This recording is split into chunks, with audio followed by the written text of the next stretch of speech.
నాలుగు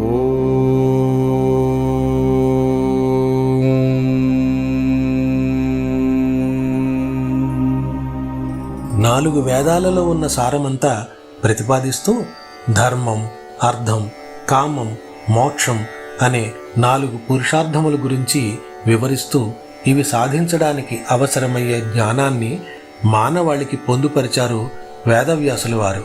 అందుకే ఆషాఢ పౌర్ణమి వ్యాస పౌర్ణమిగా ప్రసిద్ధిగాంచింది. అంతేకాదు వేదవ్యాసుల వారిని విశ్వగురువుగా భావిస్తారు. వారు జన్మించినది ఈ ఆషాఢ పౌర్ణమి పర్వదినం నాడే.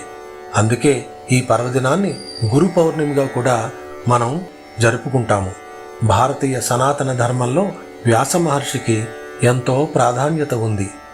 అనేక కల్పసూత్రాలను ఉపనిషత్తులతోనూ పొందుపరిచి ఉన్న ధర్మాచరణ సమస్తం సూత్రీకరించి అనేక సత్సంప్రదాయాలను అందరూ అర్థం చేసుకునే విధంగా ఉన్న వారి రచనా శైలి, వారి ఆలోచన పటిమ, ప్రణాళిక అత్యద్భుతం.